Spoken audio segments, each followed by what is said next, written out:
Hello good morning बच्चों। तो आज के इस इंट्रोडक्टरी क्लास में हम लोग केमिस्ट्री का चैप्टर 1 देखेंगे, क्लास 10 का chemical reactions and equations. As you can see on board, chemical reactions and equation. तो इस कंप्लीट चैप्टर में बच्चों हम लोग बहुत सारे रिएक्शंस पढ़ने वाले हैं। ऐसे बेसिकली अगर एनसीईआरटी के थ्रू मूव करूं तो आपको कुछ ही एग्जांपल्स हैं, लेकिन ये एक बेस चैप्टर है क्लास 10 का, ठीक है। तो हम लोग इसे लीव नहीं करेंगे, इस बेसिक पार्ट को अच्छे से पढ़ेंगे और डेप्थ में जाने के लिए हम लोगों को काफी केमिकल रिएक्शंस के थ्रू गुजरना होगा, जैसा कि चैप्टर के नेम खुद ही सजेस्ट करता है, chemical reactions and it's equation. Okay, तो बहुत सारे हम लोग कैरेक्टरिस्टिक्स देखेंगे, केमिकल रिएक्शंस के कैरेक्टरिस्टिक्स देखेंगे। सारे कैरेक्टरिस्टिक्स के हम लोग ढेर सारे एग्जांपल्स, क्योंकि जितना ज्यादा एग्जांपल्स लर्न होगा आपको, जितने ज्यादा जो है आपको केमिकल रिएक्शंस याद होंगे, उतना ही ज्यादा बेनिफिशियल है इस चैप्टर में। तो इस चैप्टर में अपने आप को ध्यान से एक बात समझा लेना है कि जितने भी केमिकल रिएक्शंस मैं बोर्ड पे लिखूंगा अपने कॉपी में नोट डाउन करना है, आपने समझना है, उसके बाद अपने माइंड में उसे उतारते चले जाना है। ये बहुत ही बेसिक पार्ट है इस चैप्टर का, ठीक है। तो हम लोग कुछ टाइप्स ऑफ रिएक्शंस देखेंगे, उनके सारे एग्जांपल्स देखेंगे। उसके बाद ये चैप्टर का सेकेंड फेज आता है। सेकेंड फेज में हम लोग चैप्टर का जो है जितने भी केमिकल रिएक्शंस हैं उसके टाइप्स देखेंगे एक एक करके, कि किस किस तरह के केमिकल रिएक्शंस होते हैं। पहले तो केमिकल रिएक्शन के कैरेक्टरिस्टिक्स, उसके एग्जांपल, फिर केमिकल फर्स्ट पार्ट में, सेकेंड पार्ट में केमिकल रिएक्शंस के टाइप्स और उसके एग्जांपल्स, ठीक है। और थर्ड पार्ट में हम लोग कुछ उसका जनरल लाइफ यूजेस देखेंगे कि वो सारे केमिकल रिएक्शंस जो है उनके जनरल लाइफ यूजेस क्या क्या है। तो सबसे पहला टॉपिक हमारा जब मूव करते हैं चैप्टर 1 का, that is chemical reactions and equations. तो व्हाट इज केमिकल तो बच्चों केमिकल रिएक्शन क्या है तो हम लोग देखेंगे वो, ठीक है। Chemical reactions are the processes in which new substance with new properties are formed, ठीक है ना। ये दो पॉइंट याद रखोगे, these are the keywords। मैं बताता हूं ना, हमेशा कुछ भी डेफिनेशन हो उसमें कुछ कीवर्ड्स होते हैं। These keywords are most important for that definition। इस डेफिनेशन का ये दो कीवर्ड बहुत ही ज्यादा इंपॉर्टेंट है। क्या है वो? कोई भी केमिकल रिएक्शन होगा तो वो एक तरह का प्रोसेस है। उस प्रोसेस के दौरान क्या होता है, नए सब्सटेंस बनते हैं जिनके प्रॉपर्टीज बिल्कुल नए होंगे, ठीक है। फॉर एग्जाम्पल एक छोटा सा एग्जाम्पल देखो, ठीक है, जो बेसिकली मैं हमेशा बताता हूं बच्चों को। H2 plus O2, hydrogen gas और oxygen gas, whenever they are just going to be combined, they are just going to be form water। अब आप देखोगे यहां ध्यान से क्या बोला है, न्यू सब्सटेंस। तो ये सब्सटेंस हमारा हाइड्रोजन गैस है, ठीक है।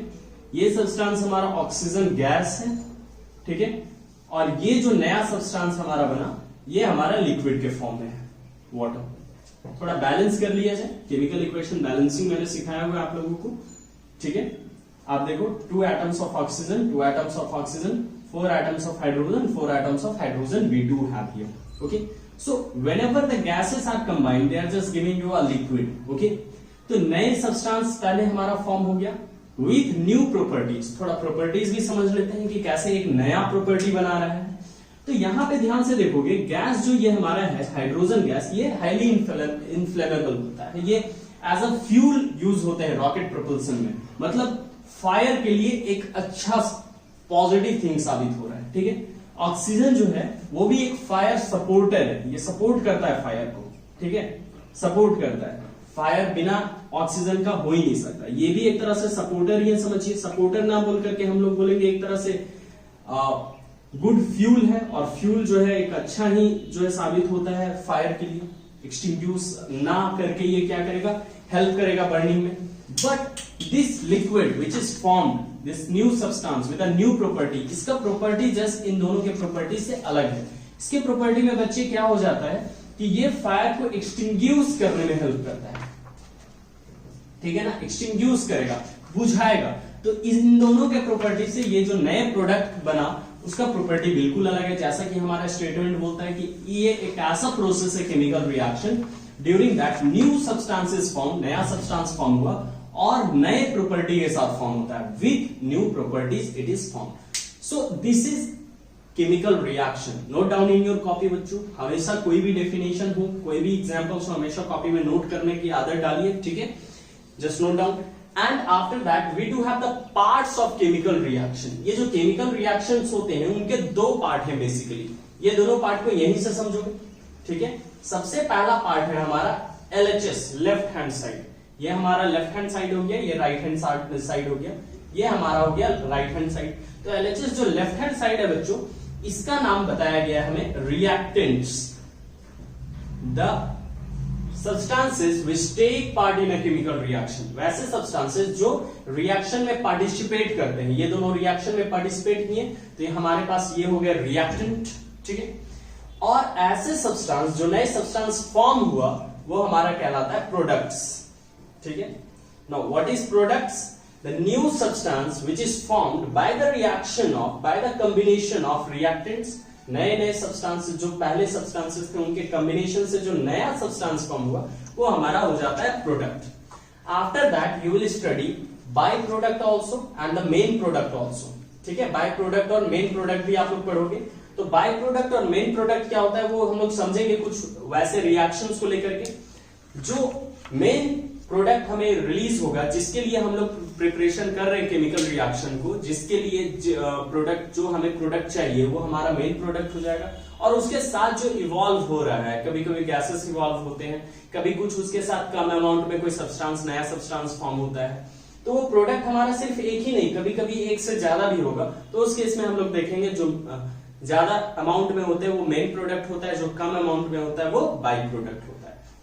लेकिन अगर पार्ट्स ऑफ केमिकल रिएक्शन समझते हैं तो यही बेसिकली दो पार्ट्स हैं हमारे, रिएक्टेंट्स एंड प्रोडक्ट्स। तो रिएक्टेंट्स का डेफिनेशन क्या हो जाएगा बच्चों? रिएक्टेंट हमारा हो जाएगा the substances which take part in a chemical reaction, ठीक है। रिएक्टेंट हमारा क्या हो जाएगा? जो पार्टिसिपेट कर रहा है। जैसे हमारा क्या क्या पार्टिसिपेट कर रहा था? H2 और O2 पार्टिसिपेट कर रहा था केमिकल रिएक्शन में, तो वो हमारा रिएक्टेंट हो गया था, ठीक है। उसी तरीके से प्रोडक्ट क्या हो जाएगा? द न्यू सब्सटेंस प्रोड्यूस, ठीक है। जो नया सब्सटेंस बन रहा है विद न्यू केमिकल प्रॉपर्टीज, तो वो हमारे प्रोडक्ट हो जाएंगे। The new substance produce as a result of chemical reaction. वो केमिकल रिएक्शन होने के बाद उसके रिजल्टेंट में जो हमारा नया सब्सटेंस फॉर्म हुआ वो हमारा क्या हो जाएगा? प्रोडक्ट्स हो जाएगा, ठीक है।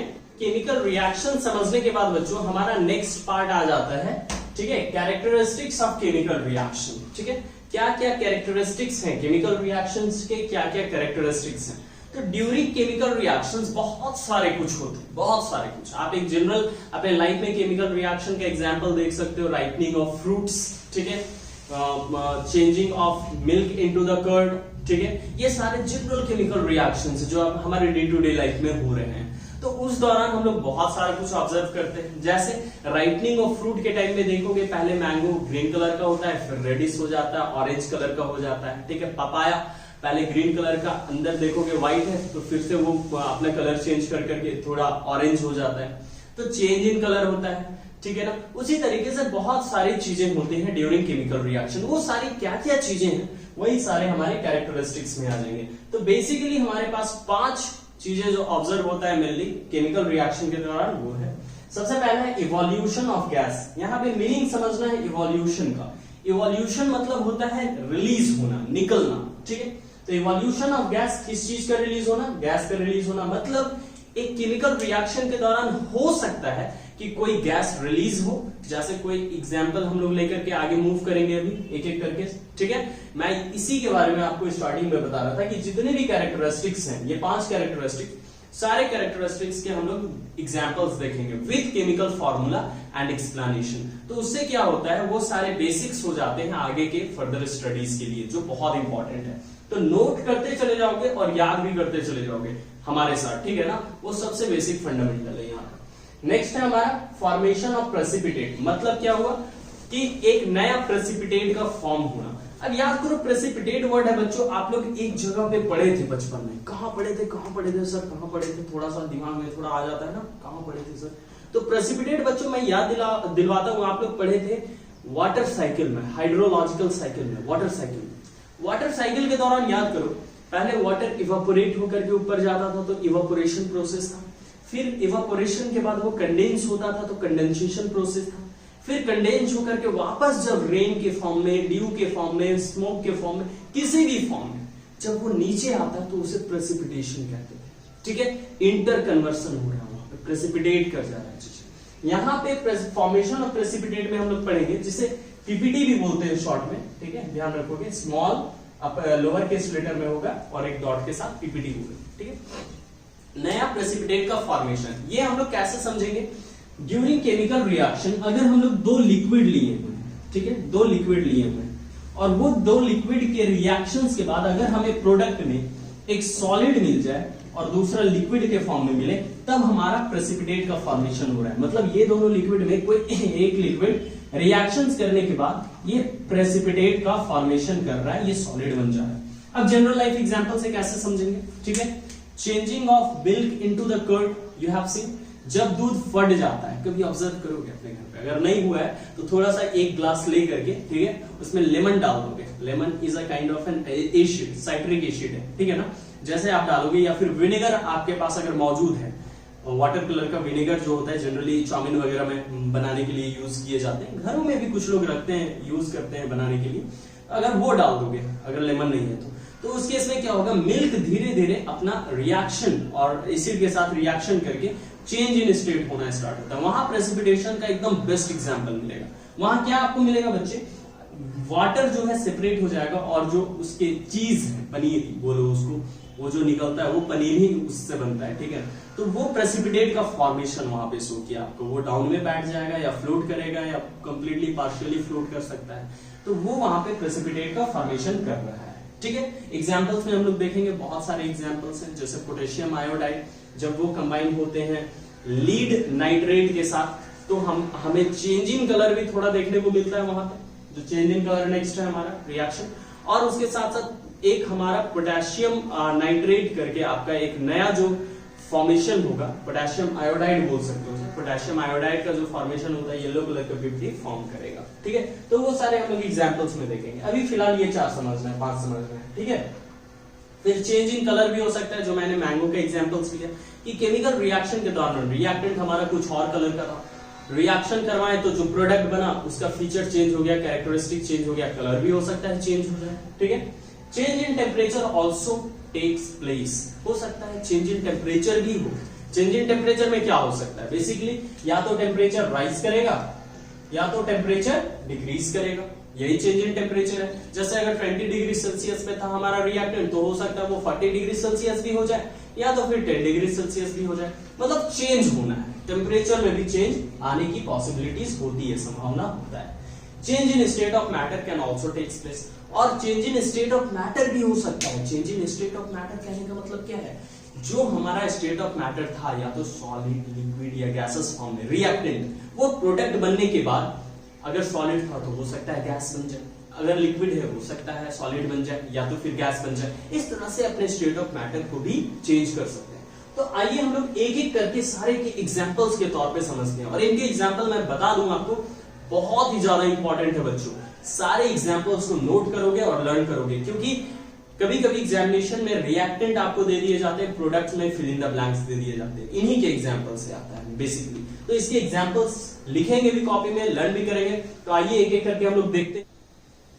तो जैसा कि हमने देखा, तो हम लोग चलते हैं एग्जांपल्स की ओर, ठीक है। तो सबसे पहला हमारा इवोल्यूशन ऑफ गैस, मैंने बताया जितने भी एग्जांपल्स दिए हैं उसे ना मेमोराइज करने हैं, आपको याद करने हैं, सारा यही लर्न हो जाएगा। बस ध्यान में रखने रिएक्टेंट कि रिएक्टेंट क्या क्या है, प्रोडक्ट क्या मिल रहा है, ठीक है। रिएक्टेंट अगर याद रहा, प्रोडक्ट इजीली लर्न हो जाएंगे। तो आइए हम लोग एक साथ लर्न करते हैं। हमने आपको टोटल 3 एग्जांपल्स दिए हैं, एक एक करके देखेंगे। सबसे पहला है हमारा potassium chlorate, potassium chlorate, potassium KClO3, याद रखने, ये एक सॉलिड स्टेट में है, ठीक है। और फिर ये रिएक्शन, बोलोगे सर रिएक्शन में ये ट्राइंगल क्या है, MnO2 क्या है, ठीक है। तो मैं बता दूं, इस रिएक्शन का हम लोग ना पूरा कंप्लीट जो भी सिंबल्स हमने यूज किया है, इंफॉर्मेशन वो शो करता है। जैसे ये सॉलिड शो कर रहा है, ये गैसेस शो कर रहा है, ये एक्वस फॉर्म शो कर रहा है, एक्वस फॉर्म में सॉलिड और लिक्विड दोनों मिक्स होते हैं, ठीक है। ये ट्राइंगल हमारा हीट का सिंबल है, ये ट्राइंगल हमारा किस चीज का सिंबल है, हीट का सिंबल है, मतलब इस रिएक्शन में हीट का रिक्वायरमेंट हो रहा है, ठीक है। MnO2 ये एक तरह का कैटलिस्ट है। फिर बोलोगे सर कैटलिस्ट क्या होता है, कैटलिस्ट को याद रखोगे बच्चों, ये इसका 2 फंक्शन है। It provide the surface to the reaction, सबसे पहला ये सरफेस प्रोवाइड करता है, और ये रेट ऑफ रिएक्शन को फास्ट करता है, ठीक है। It increases the rate of reaction, rate of reaction को क्या करेगा, फास्ट करेगा, ठीक है। ये MnO2 का काम है यहाँ पे एज अ कैटलिस्ट यूज कर रहा है। कैटलिस्ट का फंक्शन याद रखोगे कि रेट ऑफ रिएक्शन को फास्ट करेगा, मतलब जैसे पोटेशियम क्लोरेट को हम लोग हीट करेंगे तो क्या होगा, धीरे धीरे उसका प्रोडक्ट बनेगा। अब धीरे धीरे प्रोडक्ट बनेगा, हम लोग ऑब्जर्व नहीं कर पाएंगे अच्छे से, तो रेट ऑफ रिएक्शन को फास्ट करने के लिए कैटलिस्ट का यूज करेंगे। कैटलिस्ट का जैसे यूज करेंगे हम लोग, ठीक है ना, तो क्या हो जाएगा, हमें ये प्रोडक्ट फॉर्म करेगा, दो प्रोडक्ट फॉर्म करेगा। एक पोटेशियम क्लोराइड बना रहा है हमारा, वो भी सॉलिड स्टेट में है देखोगे, और ऑक्सीजन गैस उस वक्त इवॉल्व होगा, बाहर की ओर निकलेगा। ये देखो एरो, ठीक है, अपवर्ड जो एरो शो कर रहा है बच्चों, ये अपवर्ड एरो शो करता है gases are getting evolve. Evolve मतलब बाहर रिलीज हो रहा है, ठीक है ना। ये समझ में आ रहा है ना। MnO2 क्या है, कैटलिस्ट है। कैटलिस्ट का काम क्या है, फिर से बोलो, कैटलिस्ट रेट ऑफ रिएक्शन को इंक्रीज करता है, मतलब कम समय में आपको, अगर मान लो रिएक्शन बहुत स्लो हो रहा है, बहुत धीरे धीरे हो रहा है, उसे फास्ट करना है, जैसे एक्सेलरेशन वर्क करता है ना गाड़ी में, वैसे ही ये रिएक्शन का एक्सेलरेशन है, समझो। ये रेट ऑफ रिएक्शन को फास्ट कर देगा, तुरंत हमें प्रोडक्ट मिलेगा। समझ में आ रही बात है। ये हमारा एक एग्जांपल हो गया इवोल्यूशन ऑफ गैस का। यहाँ पे कौन सा गैस इवॉल्व हो रहा है बच्चों, यहाँ पे ऑक्सीजन गैस इवॉल्व हो रहा है। कैसे, जब पोटेशियम क्लोरेट को MnO2 के प्रेजेंस में हीट करेंगे तो हमें क्या मिलेगा, पोटेशियम क्लोराइड मिलेगा और ऑक्सीजन गैस इवॉल्व होगा। ये पहला एग्जांपल से लर्न हो रहा है, ठीक है। सेकंड एग्जांपल की ओर मूव करेंगे। सेकंड एग्जांपल में जिंक हमने लिया है सॉलिड स्टेट में एज अ रिएक्टेंट और sulphuric acid as a reactant. Okay, sulphuric acid ये DIL जो शो कर रहा है, ये डाइल्यूटेड कहलाता है। DIL stands for diluted. Diluted तो आप लोगों को क्लास 9 में ही मैंने बताया था, ठीक है, डाइल्यूटेड। और एक होता है कॉन्क, कॉन्क शो करता है कंसंट्रेटेड। कंसंट्रेटेड, कंसंट्रेटेड में जो सॉल्यूट होंगे उसका अमाउंट पूरी तरह से फिल्ड होता है, ठीक है। सॉल्यूशन अगर कंसंट्रेटेड कहला रहा है, concentrated solution means what, there is no more solute can be dissolve in it, मतलब पूरा सॉल्यूट डिसॉल्व हो चुका है, अब और सॉल्यूट उसमें डिसॉल्व नहीं होगा, तो वो कंसंट्रेटेड सॉल्यूशन कहलाता है। उसी तरीके से डाइल्यूटेड क्या है कि उसमें और सॉल्यूट डिसॉल्व हो सकते हैं, तो ये एक तरह का डाइल्यूटेड सल्फ्यूरिक एसिड है। ऐसा सल्फ्यूरिक एसिड जिसका कंसंट्रेशन लो है, ठीक है, उसे जैसे जिंक के साथ रिएक्ट करेंगे, जिंक सॉलिड है, ये आपका लिक्विड स्टेट में है, क्लियर है, तो हमें जिंक सल्फेट मिलेगा। ZnSO4 सल्फेट का केमिकल फार्मूला SO4, ये एक्वस फॉर्म में। क्यों एक्वस फॉर्म में है, क्योंकि यहाँ सॉल्यूट के रूप में यूज हो रहा है जिंक, सॉल्वेंट के रूप में यूज हो रहा है sulphuric acid. Solute plus solvent will give you solution. कैसा सॉल्यूशन, जिंक सल्फेट। लेकिन इस दौरान हाइड्रोजन गैस रिलीज होगा, बाहर निकलेगा, और एक बबल्स के फॉर्म में रिलीज होते हैं हाइड्रोजन गैस, ठीक है। यहाँ देखो बाहर निकल रहा है, इवॉल्व हो रहा है, इसलिए मैंने क्या यूज किया, अपर साइन यूज किया है, एरो, अपर एरो। ये क्या शो कर रहा है, that hydrogen gas is getting evolve. यहाँ पे समझ में है, यहाँ पे क्या है, सॉल्यूट के रूप में जिंक यूज किया हमने, सॉल्वेंट के रूप में हमने सल्फ्यूरिक एसिड यूज किया। जैसे ये रिएक्ट करवाएंगे, नया प्रोडक्ट बनेगा, new substances form with a new property, that is zinc sulphate having the totally different properties of the sulphuric acid and zinc, and hydrogen gas is getting evolve. तो ये second example. पहले example में oxygen evolve हो रहा था, ठीक है, जब हम लोग पोटेशियम क्लोरेट को हीट करवा रहे थे MnO2 के प्रेजेंस में, तो हमारा ऑक्सीजन गैस इवॉल्व हो रहा था। यहाँ पे सल्फ्यूरिक एसिड को जिंक को रिएक्ट कर रहे सल्फ्यूरिक एसिड के साथ, तो हमारा हाइड्रोजन गैस इवॉल्व हो रहा है। थर्ड एग्जांपल की ओर मूव करेंगे।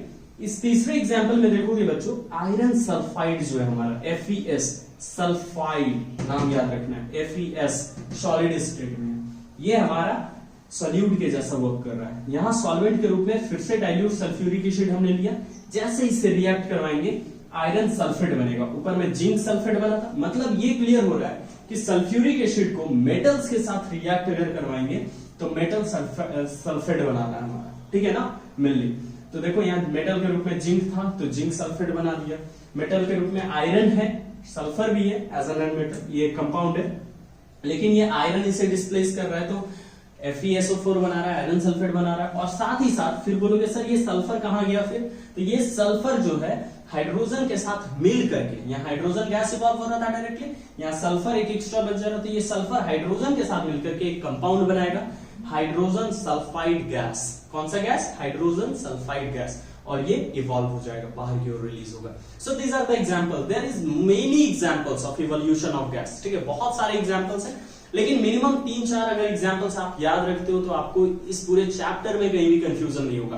तो मैंने 3 एग्जांपल्स हमने लर्न किया, पहला हाइड्रोजन गैस इवॉल्व हो रहा है, दूसरा हमारा ऑक्सीजन गैस इवॉल्व हो रहा है, थर्ड जो सबसे इंपॉर्टेंट है वो हमारा हाइड्रोजन सल्फाइड गैस इवॉल्व हो रहा है। तो हाइड्रोजन सल्फाइड गैस का क्या है केमिकल फार्मूला, नीचे कमेंट बॉक्स पे कमेंट करोगे बच्चों, क्योंकि इससे ये शो होगा कि आपने लर्न किया है, सचमुच आपने याद किया है। कमेंट करना मत भूलना। What is the chemical formula of hydrogen sulphide gas? Okay, now let's move towards the second reaction, that is after evolution of gas we will go for the formation of PPT. So let's see here. तो बच्चों ये रहा हमारा formation of precipitate के कुछ examples, ठीक है।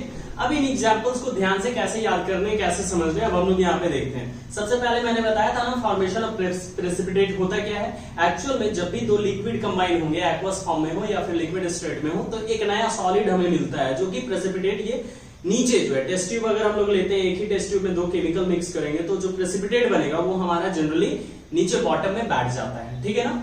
तो आप यहाँ पे देखेंगे एक एक करके, ठीक है। सबसे पहला हमारा क्या है, सिल्वर नाइट्रेट हमने लिया, वो एक्वस फॉर्म में है। एक्वस फॉर्म में है तो आपको मालूम ही है इसमें सॉलिड लिक्विड दोनों मिक्स सॉलिड के फॉर्म में हमारा जो सिल्वर है और नाइट्रेट एक्वस मतलब दोनों जो है एक सॉल्यूशन बनाया हुआ है, ठीक है। सिल्वर नाइट्रेट AgNO3 याद रखने हैं। इन्हें जब रिएक्ट करेंगे दूसरे कंपाउंड से, सोडियम क्लोराइड से, ये भी एक्वस फॉर्म में है। सोडियम और क्लोरीन दोनों एक्वस फॉर्म में, मतलब वाटर इसमें भी मिक्स है, वाटर इसमें भी मिक्स है, ठीक है। अब दोनों लिक्विड स्टेट में दोनों को जैसे कंबाइन करेंगे तो देखो दोनों एक्वस फॉर्म में था, हमें एक नया फिक्स है कि सॉलिड मिलना है उसके इसमें, ठीक है। तो वो सॉलिड के फॉर्म में हमारा यहाँ क्या है, व्हाइट कलर का प्रेसिपिटेट बन जाता है। किस चीज का व्हाइट कलर का प्रेसिपिटेट? सिल्वर क्लोराइड का। मतलब AgNO3 और NaCl जब कंबाइन करेंगे, whenever silver nitrate and sodium chloride is combined, we will get silver chloride and sodium nitrate. देखो silver chloride and sodium nitrate. आगे चल करके जब आप टाइप्स ऑफ केमिकल रिएक्शंस पढ़ोगे ना बच्चों, तो उसमें डबल डिस्प्लेसमेंट रिएक्शन है, ठीक है। ये एक तरह का डबल डिस्प्लेसमेंट रिएक्शन के भी एग्जांपल्स है। तो आप ध्यान से समझो कि यहाँ आप जो भी पढ़ रहे हो, ठीक है, फर्दर उसी को यूज करना है हमें, इसलिए ये बेस है, इसमें कुछ भी स्किप नहीं करेंगे, सारी चीजें लर्न करेंगे हम लोग। यहाँ देखिए डबल डिस्प्लेसमेंट का रिएक्शन है, ये Ag इसे डिस्प्लेस कर दे रहा है, Na अपना यहाँ आकर के कंबाइन हो जा रहा है, मतलब दो कंपाउंड के जो मेटल्स हैं वो आपस में एक्सचेंज हो रहे हैं, ठीक है ना। तो AgNO3 combines with NaCl gives silver chloride and sodium nitrate. यहाँ पे देखो ये सॉलिड स्टेट में है, ये एक प्रेसिपिटेट बना दे रहा है, सॉलिड स्टेट में नीचे टेस्ट ट्यूब में बैठ जाएगा और व्हाइट कलर का प्रेसिपिटेट है ये, ठीक है। ये याद रखना है। ये हो गया पहला एग्जांपल हमारा, when silver nitrate reacts with sodium chloride then we get what, silver nitrate, silver chloride and sodium nitrate, nitrate NO3 याद रखने हैं, याद रहेंगे, ठीक है, very good. Now coming towards the next precipitate, second precipitate के examples में देखिए, यहां भी हमारा दो एक्वस है, एक सॉलिड बन रहा है, जो सॉलिड बनेगा वही पीपीटी बनाएगा, और एक एक्वस फॉर्म में रहेगा। तो ये देखो यहाँ पे इस बार येलो कलर का प्रेसिपिटेट बन रहा है, क्लासरूम में मैंने समझाया भी था इसे। ये बहुत ही बढ़िया सुंदर दिखने वाला केमिकल रिएक्शन है सर, सुंदर दिखने वाला केमिकल रिएक्शन। एक्चुअली जितना भी जनरली हम लोग देखते हैं ना, तो जब चेंज इन कलर आता है, ठीक है, चेंज इन कलर आता है साथ में केमिकल रिएक्शन के, तो बहुत ही बढ़िया दिखता है, ठीक है ना। तो ये एग्जांपल चेंज इन कलर में भी आप लोग रख सकते हो, ठीक है, वहां भी आपको जो है दिखाई देंगे। तो चलिए समझते हैं कि ये केमिकल रिएक्शंस किन किन चीजों के बीच में है। तो ये लीड नाइट्रेट है हमारा, PbNO3 hold twice, lead nitrate, okay, with potassium iodide. जब ये दो एक्वस सॉल्यूशन कंबाइन करेंगे तो हमें क्या मिलेगा, lead iodide with yellow PPT. इसका कलर, जो लीड आयोडाइड का कलर है वो कौन सा कलर का हो जाएगा, येलो कलर का हो जाएगा। और उसके साथ साथ हमें मिलेंगे पोटेशियम नाइट्रेट। यहां भी एक तरह से देखोगे तो डबल डिस्प्लेसमेंट रिएक्शन हो रहा है, लीड मेटल है, पोटेशियम मेटल है, दोनों एक्सचेंज हो रहा है। लीड हमारा आयोडीन के साथ कंबाइन हो रहा है और नाइट्रेट हमारा पोटेशियम के साथ कंबाइन हो रहा है। तो जनरली हमारा जो फॉर्मेशन ऑफ पीपीटी के एग्जांपल्स होते हैं वो डबल डिस्प्लेसमेंट रिएक्शंस के ही एग्जांपल्स होते हैं जनरल, ठीक है। तो टाइप्स ऑफ रिएक्शंस में हम वो सारी चीजें देखेंगे, क्लियर। उस वक्त मैं आपसे पूछूंगा कि just tell me the example of this reactions, okay. तो वो एग्जांपल्स अगर आप याद रखते हो तो बहुत ही अच्छे तरीके से आपको जो है समझ में आ जाएंगे। याद हो रहा है नहीं हो रहा है, बस कमेंट बॉक्स में हमें बताते रहो, टेल मी यस और no, are you able to learn और नॉट, ओके, यस। नहीं याद भी करते जाना है, somebody is saying no, तो आपने याद भी करने हैं। Lead nitrate whenever react with the potassium iodide it gives lead iodide as a yellow PPT and potassium nitrate हमें मिलता है। तो ये केमिकल रिएक्शंस याद कर लेने हैं। थर्ड है हमारा फेरिक क्लोराइड, ठीक है, फेरिक क्लोराइड, फेरस, Fe जो है हमारा आयरन होता है, आयरन का ही अपना लैटिन नेम में फेरम है, तो फेरिक क्लोराइड होगा। 3 एटम के साथ कंबाइन करते हैं क्लोरीन का, तो फेरिक क्लोराइड, ये भी एक्वस है हमारा। NH4 अमोनियम हाइड्रोक्साइड मैंने नहीं लिखा है, ये भी आपका एक्वस फॉर्म में है, ठीक है। जब ये कंबाइन करेगा तो देखो 2 एक्वस मिल रहा है हमें पीपीटी के फॉर्म में। यहाँ पे रेडिश ब्राउन कलर मिल रहा है इस बार, थोड़ा डार्क कलर का, थोड़ा ब्राउन कलर टाइप का, रेडिश ब्राउन कलर का पीपीटी इस बार बनेगा। पहले व्हाइट पीपीटी बना, येलो पीपीटी बना, फिर रेडिश ब्राउन पीपीटी बन रहा है और उसके साथ अमोनियम क्लोराइड बाहर हो रहा है। एक बात याद कीजिए, मैंने ये डिफरेंस हमेशा याद रखने को कहा है बच्चों को, NH3 और NH4 बहुत कंफ्यूज होते हैं, ठीक है। NH3 आपका अमोनिया है, जैसा नंबर ऑफ एटम्स वैसा इसका नाम भी अमोनिया, ठीक है, छोटा है। लेकिन NH4 इसमें 4 नंबर ऑफ हाइड्रोजन एटम्स है, तो इसका नाम भी थोड़ा उससे बड़ा है उसके कंपैरिजन में, ठीक है। अमोनियम, समझ में, ammonium, that is ammonia, okay. So we are getting here iron and here you can see nitrogen. There is a exchange of ions also again takes place, exchange, यहाँ भी डिस्प्लेसमेंट हो रहा है आपका। जब फेरिक क्लोराइड कंबाइन करेगा ammonium hydroxide से तो हमें मिलेगा आयरन हाइड्रोक्साइड। देखो आयरन इसका उठा, हाइड्रोक्साइड के साथ कंबाइन किया, क्लोरीन इसका उठा, इसके नाइट्रोजन के साथ कंबाइन किया, तो नाइट्रोजन क्लोरीन मिलकर के हमारा नाइट्रोजन क्लोरीन और ये कंप्लीट अमोनिया बोल दीजिए, ये कंप्लीट, ये अमोनियम मिलकर के हमारा रिएक्शन कंबाइन हो रहा है क्लोरीन से, तो अमोनियम क्लोराइड हमारा बना रहा है। और ये हाइड्रोक्साइड कंबाइन कर रहे हैं आपके मेटल से, तो मेटल हाइड्रोक्साइड बना दे रहा है, फेरिक हाइड्रोक्साइड बना दे रहा है। और ये फेरिक हाइड्रोक्साइड, ये जो बेस बनेगा, ये बेस हमारा रेडिश ब्राउन कलर का होता है। ये भी पीपीटी नीचे जो है सेटल डाउन हो जाएगी। तो इस तरीके से आपको जितने भी अभी मैंने कैरेक्टरिस्टिक्स बताया है, उन सारे कैरेक्टरिस्टिक्स के कुछ एग्जांपल्स दूंगा। उन एग्जांपल्स को आपने लर्न रखने हैं। इसको लर्न रखने से क्या होता है बच्चे, आपके जो केमिस्ट्री का बेस है वो मजबूत होता है, ठीक है। जितने ज्यादा केमिकल रिएक्शंस याद होंगे, जितने ज्यादा केमिकल फार्मूलाज दिमाग में होंगे, उतना बढ़िया आपका जो है केमिस्ट्री स्ट्रांग होते चले जाता है। तो आज हम लोग 2 देखा, ठीक है, आज हमने 2 देखा, एक इवोल्यूशन ऑफ गैस देखा, एक फॉर्मेशन ऑफ पीपीटी देखा, ठीक है। Rest 3 we will just do in the next classes, क्योंकि वीडियो काफी लंबे हो जाने हैं और एक ही दिन में अगर सारा मैं प्रोवाइड कर दूं तो क्या होगा, माइंड में खिचड़ी बन जाएगा। तो फिलहाल मैं स्टार्टिंग से कुछ डेफिनेशन जो फिर से रिपीट कर देता हूं। क्या क्या डेफिनेशन हमने पढ़ा, केमिकल रिएक्शन क्या होता है, ठीक है, उसमें हमने 2 और डेफिनेशन पढ़ा, रिएक्टेंट क्या है, प्रोडक्ट क्या है, ठीक है। फिर हमने देखा कि रिएक्शन कैरेक्टरिस्टिक्स 5 टाइप्स के, 5 हमारे characteristic, evolution of gas, formation of PPT, okay, change in colour, change in temperature, okay, and evolution of this thing we have already studied. तो ये सारी चीजें हमने कैरेक्टरिस्टिक्स में देखा। अब बात है मेन थिंग का, तो वो मेन हमारा है इवोल्यूशन ऑफ गैस के 3 एग्जांपल्स और, ठीक है, फॉर्मेशन ऑफ पीपीटी की ये 3 एग्जांपल्स। ये आपने एकदम दिमाग में बैठा लेने हैं बच्चों, you must have to learn. तो चलो कमेंट में जल्दी से बताओ याद होंगे नहीं होंगे। मेरे साथ रिपीट करते रहो, एकदम याद होगा। जैसे जैसे मैंने पढ़ाते गया मेरे साथ रिपीट करो, ट्वाइस, थ्राइस, 4 टाइम्स, जितने टाइम्स, ठीक है। उसके बाद खुद से एक बार बिना देखे हेडिंग को डालो और खुद से सारे एग्जांपल्स लिखो, match it again and again. याद रहे ये जो सारे मॉलिक्यूल्स दिखाई दे रहे हैं ये कुछ नहीं है, ये एक तरह का बैलेंस किया हुआ है। बैलेंसिंग मैंने आपको क्लासरूम में बताया है, एक दिन का क्लास और दूंगा बैलेंसिंग का यहाँ भी, ताकि आपके जो है पूरे कॉन्सेप्ट क्लियर हो जाए, ठीक है बच्चों। तो कैसा लगा वीडियो कमेंट में जरूर बताना, और ठीक है आगे और किन सब्जेक्ट्स के किन पर्टिकुलर टॉपिक्स के वीडियो चाहिए, अपने डाउट्स को जरूर रखो। डाउट्स जितना ज्यादा रखोगे हम उतना ज्यादा आपको जो है कोशिश करेंगे वीडियोस प्रोवाइड करेंगे, first of all. Second, learn होने चाहिए, ठीक है। जो हमारा एम्बिशन है वो उससे पीछे डेविएट नहीं होना है, लर्न होने चाहिए, सारी चीजें याद रहनी चाहिए, समझनी चाहिए आपको, ठीक है। नहीं समझ में आएगा, कहीं भी दिक्कत होगा आप हमें बताएं, ओके। थैंक यू एवरीवन, नमस्कार।